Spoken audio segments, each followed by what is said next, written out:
In a sunny, green meadow lived a cheerful little duck named LittleDuck. One morning, his grandpa told him a legend about a single, magical grain of rice that could make the most delicious porridge in the whole wide world. "I will find it," quacked LittleDuck with excitement. Grandpa Duck smiled and gave him a special tool. "This is a finder scope," he said. "It will help you see the magic in things." With his new finder scope in his wing, LittleDuck waddled down the dirt path, his heart full of adventure. The sun was warm, the sky was blue, and the magical grain of rice was waiting to be found. Soon he saw a tiny ant named Antony struggling to carry a breadcrumb that was bigger than he was. "Excuse me," chirped LittleDuck. "Have you seen a magical grain of rice?" Antony shook his head, too busy to talk, but wished him luck. LittleDuck found a regular grain of rice on the path. He peered at it through his finder scope, turning it over and over, but it didn't sparkle or glow. Not this one," he sighed. He saw a wise old tortoise named Sheldon sunbathing on a warm, flat rock. "The most magical things," Sheldon said slowly, "are often found where you least expect them." Remembering Sheldon's words, LittleDuck waddled over to a muddy puddle. "Maybe it's in here," he thought, stepping right in with a happy splash. His clean yellow feet were now covered in cool, squishy mud.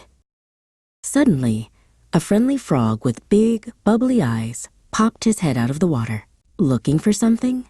he croaked. "I am Ferdinand. I haven't seen a magical grain, but I can give you a ride across the pond." LittleDuck climbed onto Ferdinand's back. Boing, boing! They hopped from one big lily pad to the next. It was like a bouncy ride at a fair. On the other side of the pond, he met a lovely ladybug named Luna, who was polishing her bright red shell. "A magical grain?" she chirped. "That sounds wonderful. Have you tried looking up high?" Luna flew to the top of a tall, swaying stalk of wheat. "The view is great from up here," she called down. "Maybe your grain is hiding at the top." LittleDuck tried to climb the wobbly stalk. He flapped his wings and wiggled his feet, but he kept slipping and sliding right back down to the bottom with a soft thump. A fuzzy caterpillar named Charlie, who was munching on a nearby leaf, saw him struggling. "That's a tricky climb," he giggled. "Allow me, I'm a professional climber." Charlie zipped up the stalk in no time. "No magical grain up here," he called down. "Just some tasty wheat seeds." He crawled back down to LittleDuck, who was grateful for the help. Feeling a little tired and discouraged, LittleDuck sat down to rest under the shade of a big red and white mushroom. He sighed a little duck sigh and wondered if he would ever find the magical grain.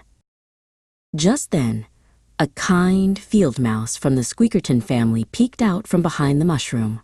Seeing he was sad, she offered him a gift, a single, plump, perfect grain of rice from her family's lunch. LittleDuck looked at the grain through his finder scope. It didn't sparkle or glow, but as he looked at the kind mouse, he felt a warmth in his heart that was more magical than any sparkle. "Thank you," he said, holding the grain carefully in his wing. He said goodbye to the mouse and started his journey home, no longer looking for magic, but carrying it with him. On his way, he saw Antony the ant again, still struggling with his crumb at the bottom of a small hill. This time, LittleDuck gently pushed the crumb with his beak, helping the grateful ant all the way to the top. He stopped by Sheldon's rock to tell him all about his adventure. "I didn't find a magical grain," LittleDuck said, "but I found a kind friend." Sheldon the tortoise smiled a slow, wise smile.